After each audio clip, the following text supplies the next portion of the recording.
We now have to show that the distinction among things did not result from diverse movements of free choice in rational creatures, as Origen maintained in his Peri Archon. For he wished to oppose the objections and errors of the early heretics who endeavored to prove that the heterogeneous character of good and evil in things has its origin in contrary agents. Now, there are, as Origen saw, great differences in natural as well as human things which seemingly are not preceded by any merits. Some bodies are luminous, some dark, some men are born of pagans, others of Christians, etc. And having observed this fact, Origen was impelled to assert that all diversity found in things resulted from a diversity of merits, in accordance with the justice of God. For he says that God, of his goodness alone, first made all creatures equal, and all of them spiritual and rational, and these by their free choice were moved in various ways, some adhering to God more, and some less, some withdrawing from him more, and some less, and as a result of this, diverse grades in spiritual substances were established by the divine justice, so that some were angels of diverse orders, some human souls in various conditions, some demons in their differing states. And because of the diversity among rational creatures, Origen stated that God had instituted diversity in the realm of corporeal creatures so that the higher spiritual substances were united to the higher bodies, and thus the bodily creature would subserve, in whatever other various ways, the diversity of spiritual substances. This opinion, however, is demonstrably false. For in the order of effects, the better a thing is, so much the more is it prior in the intention of the agent. But the greatest good in things created is the perfection of the universe, consisting in the order of distinct things, for always the perfection of the whole has precedence of the perfection of the individual parts.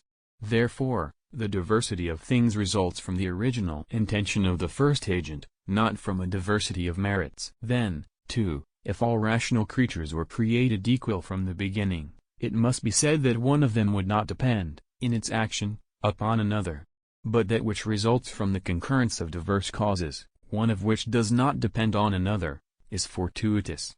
In accordance with the opinion just cited, therefore, this distinction and order of things is fortuitous. Yet this, as we have proved above, is impossible. Moreover, what is natural to a person is not acquired by him through the exercise of his will, for the movement of the will, or of free choice, presupposes the existence of the willer, and his existence presupposes the things proper to his nature. If the diverse grades of rational creatures result from a movement of free choice, then the grade of none of them will be natural, but every grade will be accidental. Now, this is impossible. For, since the specific difference is natural to each thing, it would follow, on that theory, that all created rational substances, angels, demons, human souls, the souls of the heavenly bodies are of one species. The diversity of natural actions proves the falsity of this position.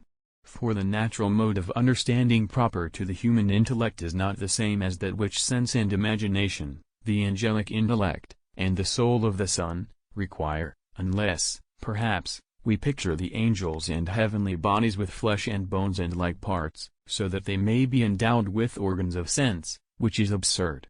It therefore remains that the diversity of intellectual substances is not the consequence of a diversity of merits, resulting from movements of free choice. Again, if natural things are not acquired by a movement of free choice, whereas a rational soul owes its union with a certain body to preceding merit or demerit in keeping with the movement of free choice, then it would follow that the union of this soul with this body is not natural. Neither, then, is the resulting composite natural. Nevertheless, according to Origen, man and the sun and the stars are composed of rational substances and such bodies.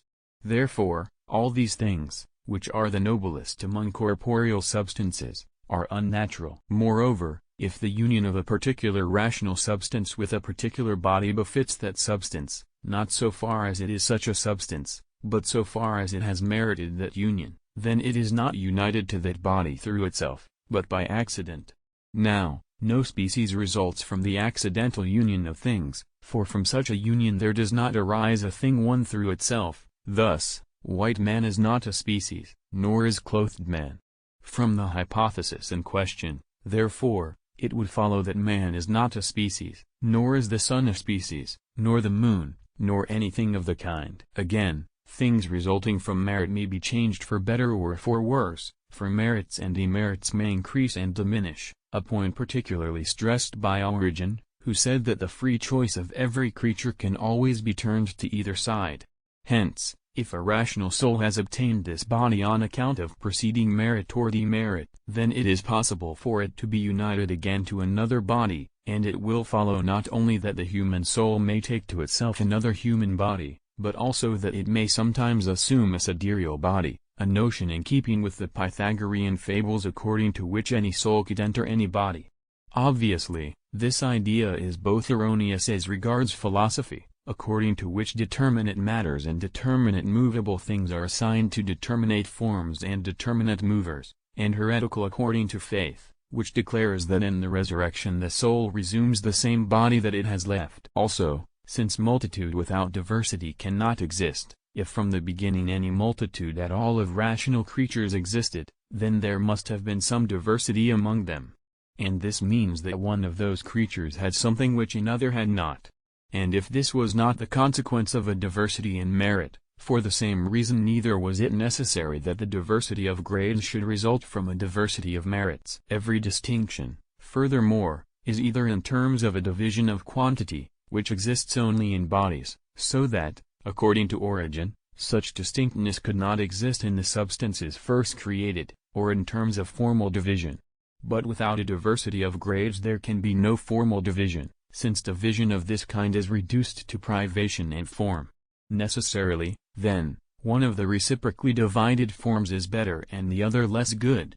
Hence, as Aristotle remarks, the species of things are like numbers, one number being in addition to or in subtraction from the other. Therefore, if there were many rational substances created from the beginning, there must have been a diversity of grades among them. Then, too, if rational creatures can subsist without bodies, there was no need to have introduced distinctness in the realm of corporeal nature on account of the different merits of rational creatures, because, even in the absence of a diversity of bodies, diverse grades in rational substances could be found. If, however, rational creatures cannot subsist without bodies, then the corporeal creature also was produced from the beginning simultaneously with the rational creature. Now, the corporeal creature is more remote from the spiritual than spiritual creatures are from one another. So, if God from the beginning established such a great distance among his creatures without any antecedent merits, it was unnecessary for a diversity of merits to have been acquired previously in order that rational creatures might be constituted in diverse grades. Again, if, corresponding to the multiformity of rational creatures there is multiformity in corporeal creatures, then, for the same reason, corresponding to the uniformity of rational creatures, there would be uniformity in the corporeal nature. Consequently the corporeal nature would have been created, even if multifarious merits of rational creatures had not preceded, but a corporeal nature uniform in character.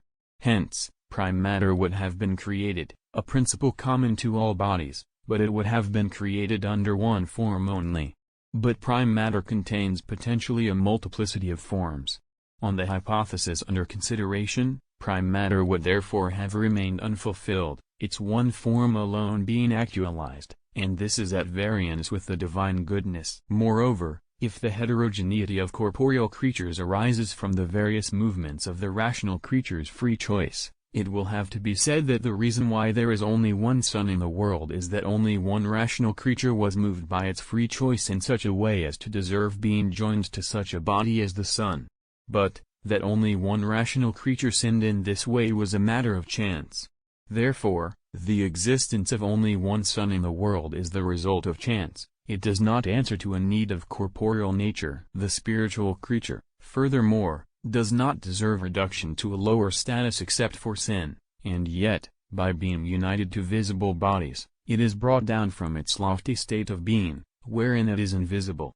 Now, from this it would seem to follow that visible bodies are joined to spiritual creatures because of sin, a notion seemingly akin to the error of the Manichaeans who asserted that these visible things originated from the evil principle. This opinion is clearly contradicted by the authority of sacred scripture. For in regard to each production of visible creatures, Moses says, God saw that it was good, etc., and afterwards, concerning the totality of his creatures, Moses adds, God saw all the things that he had made, and they were very good.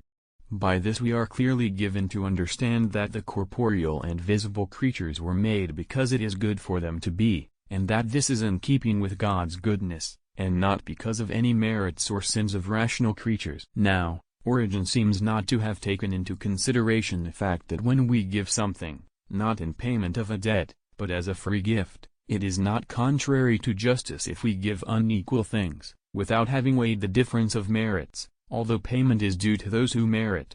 But, as we have shown above, God brought things into being, not because he was in any way obliged to do so, but out of pure generosity.